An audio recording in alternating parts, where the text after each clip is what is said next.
Vamos a definir los conceptos de nodo, lazo y malla, ya que lo necesitamos para posteriormente sí poder definir las leyes de Kirchhoff. Por nodo definimos como todo punto de unión de dos o más elementos. Lazo o trayectoria cerrada, como su nombre lo indica, es un camino o recorrido que termina en el nodo inicial sin pasar por un nodo más de una vez, o lo que llamamos sin repetir nodo. Y malla es un lazo que no contiene otros lazos. Veamos el siguiente ejemplo para poder entender aún mejor estos tres conceptos. Vamos a determinar el número de nodos, de lazos y de mallas en el siguiente circuito. Iniciemos determinando el número de nodos. Vamos inicialmente a contar los puntos de unión de estos elementos. Entonces, ejemplo, consideramos que aquí hay 1, 2, tercero, cuarto, quinto, sexto, séptimo, octavo y noveno. Es decir, podríamos decir que es un circuito de 9 nodos. Sin embargo, vamos a aplicar estrictamente la definición de nodo, que es la unión, ¿cierto?, de dos o más elementos. Consideremos de ejemplo que esta terminal de la fuente se une con esta terminal de la resistencia y entonces aquí tendríamos un nodo. Esta terminal de la resistencia con esta otra y con esta tercera resistencia tendríamos el nodo 2. Quiero que observen que inicialmente consideramos a este y a este nodo como dos nodos independientes, mas sin embargo quiero que observen que entre esos dos puntos no hay ningún elemento conectado, lo cual nos quiere decir que esta terminal de la resistencia es todo esto que se une con la de la fuente y con esta fuente dependiente para armarnos aquí un solo nodo, no dos como habíamos considerado antes.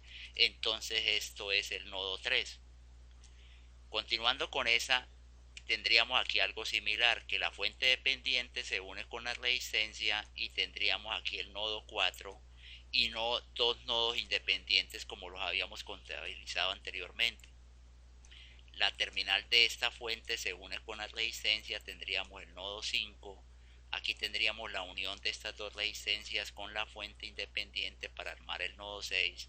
Y aquí tendríamos la unión de estos cuatro elementos, las tres resistencias con la fuente de corriente para armar el nodo 7.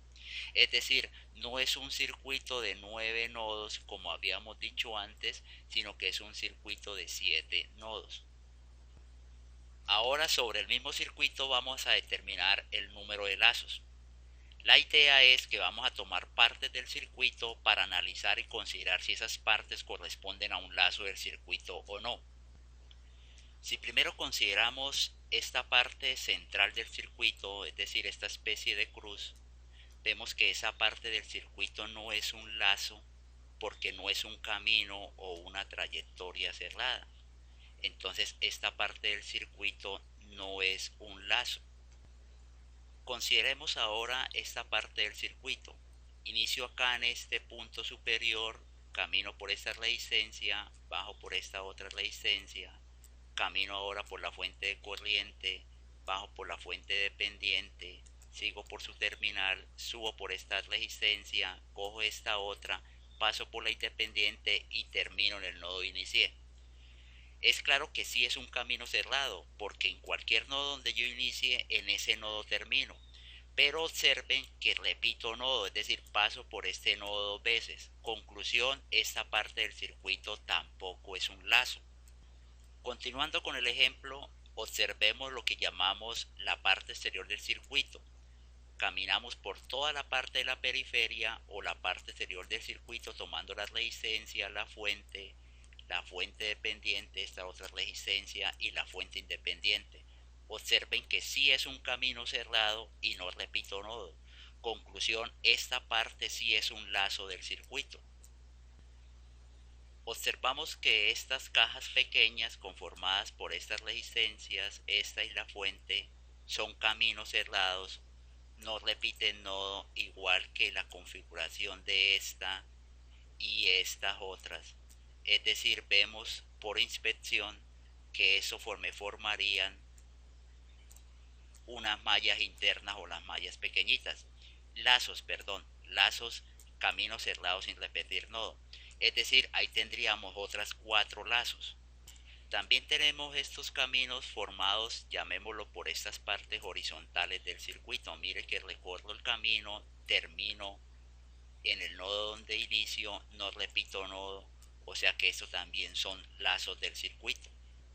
De igual manera podríamos considerar estas partes verticales del circuito, esta primera parte formada por resistencia y fuentes, y lo mismo esta segunda parte vertical del circuito. Son caminos, termino en el nodo inicial y no repito nodo.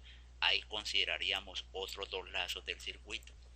De pronto consideraríamos que ya hemos cubierto todos los caminos posibles, pero observen que aún nos faltan. Otra consideración podría ser esta especie de caminos formados como una L. Mire que estoy caminando a través del circuito, inicié en un nodo y llego al nodo donde inicio. También es un camino cerrado, no repito nodo, o sea que aquí también tendríamos otro lazo. Lo cual nos indica que tengo 4 posibilidades de L, que las estoy marcando aquí con otro color. Esta, si ustedes observan, sería otra posibilidad de L.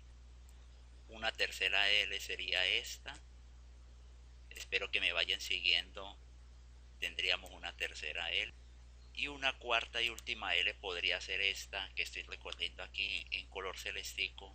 Miren que también es una L y por consiguiente un lazo. Aquí tendríamos 4 L's, lo cual serían otros 4 lazos del circuito.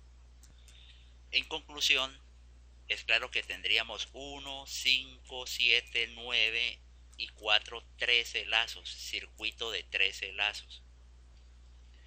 Para el número de mallas, según la definición, una malla es un lazo que no contiene otros lazos. Recuerden que acabamos de determinar que tiene 13 lazos.